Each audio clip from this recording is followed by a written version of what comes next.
आज के इस समारोह में उपस्थित सभी लोग, सबका नाम लेना तो अनावश्यक समय व्यस्त होगा। जो भी यहाँ उपस्थित है सब मेरे अत्यंत प्रिय इन द सेंस कि मेरे एक आह्वान पर आप यहाँ उपस्थित हुए, मेरे लिए कम गौरव की बात नहीं। जहां तक बात आती है अमोक्ष, तो अमोक्ष का विचार कोई नया विचार नहीं है। यह सनातन विचार है, प्रारंभ का विचार है, जो मानवीय सभ्यता भौतिक आपदाओं से भौतिक और आध्यात्मिक रूप से जूझ रही थी, तब का ये विचार है। हमारे यहाँ कोई भी विचार न तो सहसा उत्पन्न हुआ है और न सहसा वो जाने वाला है। तो इस विचार को लोगों ने अपनी आवश्यकताओं की व्याख्या करते हुए लगभग भुला दिया। इसका कारण यह था कि उन्हें जीवन की समस्याओं से उभरने के लिए, जीवन की समस्याओं का सामना करने के लिए अन्य अनेक विचार दिखाई पड़ने लगे। जैसे कि इस संसार में आना लोगों ने दुख का कारण समझा, और निश्चित रूप से इस संसार में होना दुखद स्थिति होती है। तमाम समस्याएं आती हैं। जो भी समस्या आप अनुभव करते हैं इसी संसार में तो अनुभव कर पाते हैं। आप संसार से परे की समस्या का अनुभव आपको होता नहीं है। तो माना गया कि यह जो संसार में आना ही समस्त दुखों का कारण है। ऐसे में कुछ ऐसा किया जाए ताकि दुख न हो, दुख न हो। तो लोगों ने एक कल्पना की कि संसार में आना ही न पड़े, ऐसा कुछ किया जाए। तो हमारा जो चिंतन का प्रथम विकास हुआ था वो था स्वर्ग, और ये कल्पना की कि अच्छा कार्य किया जाए तो व्यक्ति को स्वर्ग मिलेगा, और बुरा कार्य करेगा तो आदमी को यही करना पड़ेगा या नरक में जाना पड़ेगा। तो लोगों ने अच्छा कार्य आरंभ करना प्रैक्टिस लाया। इसके बाद ये देखा गया कि मोक्ष प्राप्त का भी कोई एक सरल उपाय खोजा जाए। तो लोगों ने यज्ञ को मोक्ष प्राप्ति का सरलतम उपाय खोज दिया, और मोक्ष के लिए यज्ञ होने लगे, तमाम यज्ञ होने लगे। यज्ञों का विधान पूरा यजुर्वेद में प्रख्यापित है कि कैसी लकड़ियां लगाई जाए, कैसे यज्ञ कुंड बनाए जाए, कितने यजमान हैं, कितने वो रहेंगे, पुरोहित रहेंगे, पुरोहित कहाँ बैठेंगे, कहाँ से आहुति, इस तमाम बारीकियों से भरा पड़ा हुआ हमारा यजुर्वेद। और बिल्कुल सब लोग यजमान यज्ञ करा करके ईश्वर का टिकट बुक कराने लगे। हमारी सभ्यता नहीं है, अन्य सभ्यताओं में भी है कि हेमन में जाने के लिए टिकट बुक हुआ करते थे। तो हम किसी का नाम नहीं लेंगे, मगर यह है कि संसार को से हटने का एक जो माध्यम बनाया गया, एक ऐसे लोक की कल्पना कीजिए जहाँ पर ये सांसारिक दुख नहीं था। मैंने किताब में उसका पूरा वर्णन किया है। इसके बाद उस व्यवस्था को देखा गया कि उस व्यवस्था में एक सामाजिक विसंगति आ रही थी। सामाजिक विसंगति आ रही थी। एक वर्ग पुरोहित बन रहा था, एक वर्ग यजमान बन रहा था, और धीरे धीरे पुरोहित वर्ग बिना कुछ किए ही वो संपत्ति का मालिक बनता जा रहा था, और यजमान वर्ग है सब कुछ करते हुए अपना लुटाता हुआ समाज में दयनीय स्थिति जी रहा था। तो इस व्यवस्था के प्रति एक विद्रोह की भावना पैदा हुई, और वह विद्रोह जो था उसने सबसे पहले नकारा कि स्वर्ग जैसी कोई चीज नहीं, हम तुम्हें एक ऐसी व्यवस्था देते हैं जिसमें स्वर्ग में जाने की आवश्यकता नहीं, तुम्हें कभी भी संसार में आने की आवश्यकता नहीं पड़ेगी। और इस बिंदु पर दो विचारधाराएं एक साथ पलवित हुई। हम ये नहीं कह सकते कि कौन विचारधारा पहले आ रही। वो एक थी भगवान बुद्ध के प्रयासों से, जिसमें उन्होंने आत्मा को ही नकार दिया कि तुम जिसकी स्वर्ग की कामना कर रहे हो, जिसकी मुक्ति की कामना कर रहे हो, जिसके लिए तुम सदृश हो, सारा प्रयास करो, उसका तो अस्तित्व ही नहीं। और दूसरी उसी धारा के विरुद्ध हुई कि वाकई में स्वर्ग नहीं है, मगर आत्मा तो है। हम ऐसा प्रयास करते हैं कि आपको इस जीवन में आना ही नहीं पड़ेगा। और उन्होंने उसे मुक्ति की कल्पना की, मोक्ष की कल्पना की, और उन्होंने मोक्ष की साधनाएं बताई। मोक्ष साधना का विकास और प्रलोभन हुआ। एक दोनों विचारधाराएं एक दूसरे के प्रति लड़ती झगड़ती रही। कभी बौद्ध आगे रहे, कभी वेदांती आगे रहे। इन्हीं बीच हमारे जो रामायण के पात्र थे, जो महाभारत के पात्र थे, उनके जीवन में इन दोनों विचारधाराओं का लोक दिखता है। श्री राम ने जीवन जिया था, श्री कृष्ण ने जीवन जिया था। श्री राम ने कोई उपदेश नहीं दिया, मगर श्री राम ने जीवन को जी करके दिखाया। यह जीवन है, यह जीवन संघर्षमय है और संघर्षमय परिस्थितियों से उबरने का उपाय भी है। और उपाय इस संसार से मरे जाकर के नहीं, बल्कि संसार में रह करके सीता का वर्ण होता है।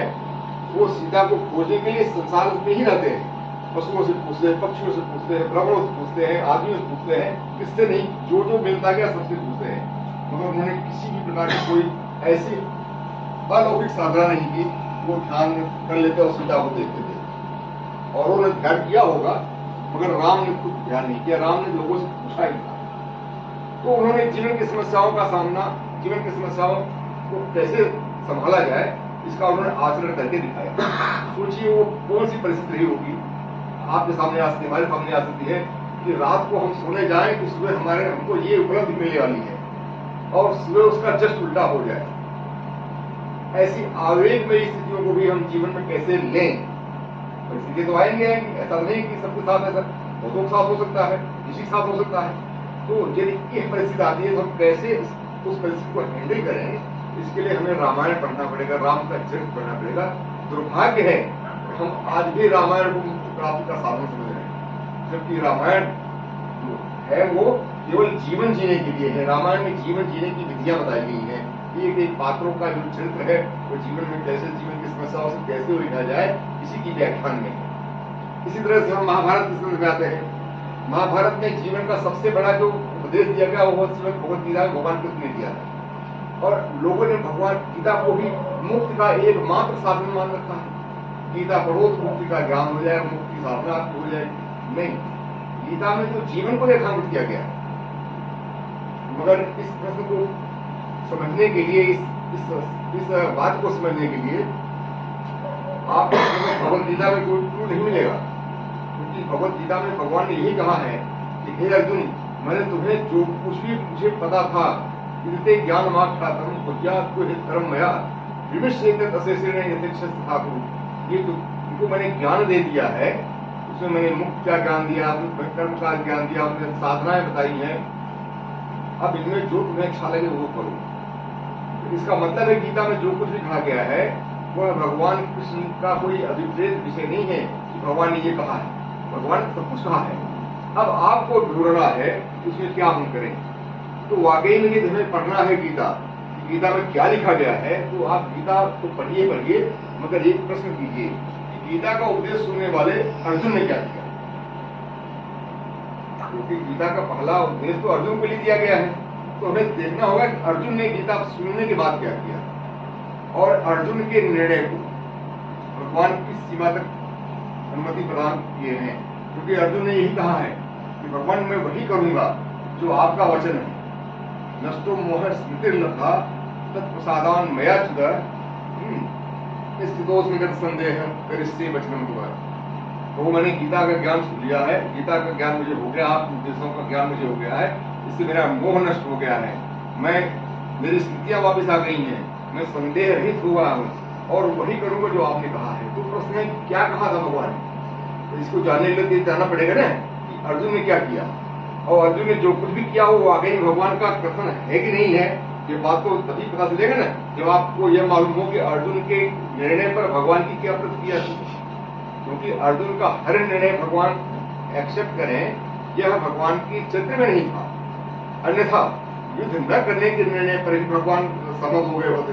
इसका मतलब है कि श्री कृष्ण अर्जुन के उन सभी निर्णयों से सहमत नहीं थे जो उन्हें पसंद नहीं थे।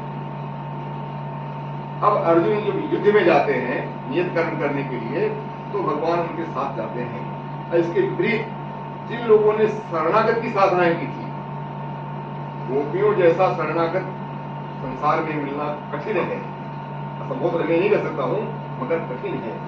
श्री कृष्ण ने श्रीमद् भगवद गीता में साधना के जिन नियमों को प्रख्यापित किया है, जिन शर्तों का व्याख्यान दिया है, उन शर्तों का अक्षरशः पालन गोपियों ने गीता सुनने के पहले ही कर दिया।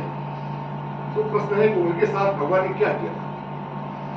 सभी को पता है महाभारत पढ़ेगा आप पता चलेगा, गोपियां विरह में तड़पती रह गई, भगवान उनके नहीं हुए।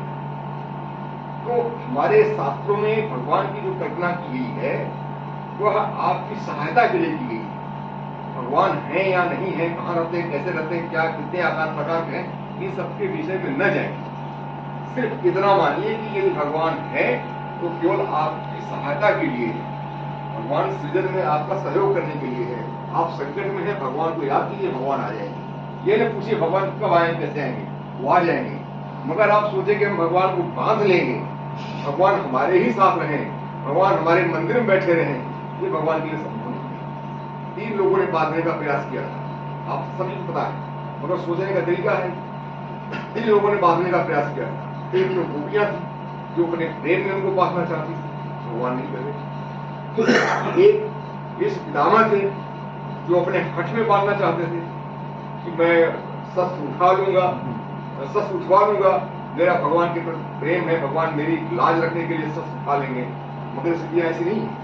भगवान ने शस्त्र उनकी लाज रखने के लिए नहीं उठाया। भगवान श्री कृष्ण ये सोच रहे थे कि जब तक भीष्म पितामह इस युद्ध के मैदान में है तब तक युद्ध को जीता नहीं जा सकता है। ऐसे में उन्होंने युद्ध क्षेत्र से भीष्म पितामह को हटाने के लिए शस्त्र धारण किया था। वो ये भी समझ रहे थे कि अर्जुन भीष्म पितामह को मार नहीं पाएंगे।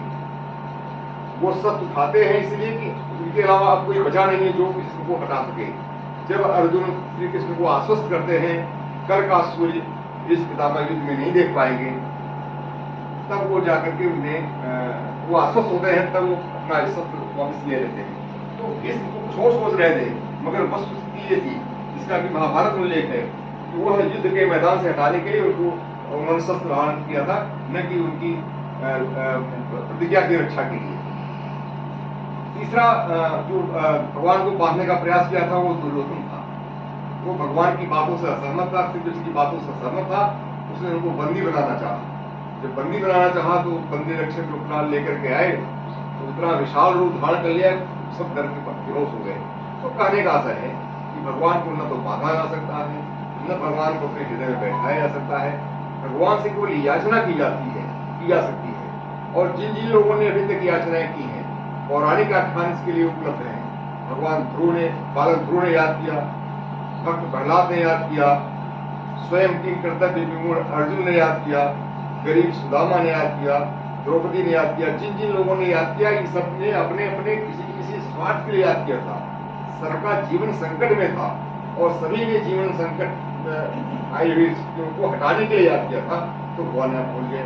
तो भगवान के विषय में तमाम धारणाएं, गलत धारणाएं पाल रखा लोगों ने। भगवान मुक्ति प्रदान करते हैं। भगवान क्यों प्रदान करते हैं? जब सृजन ही उनका एकमात्र उद्देश्य है।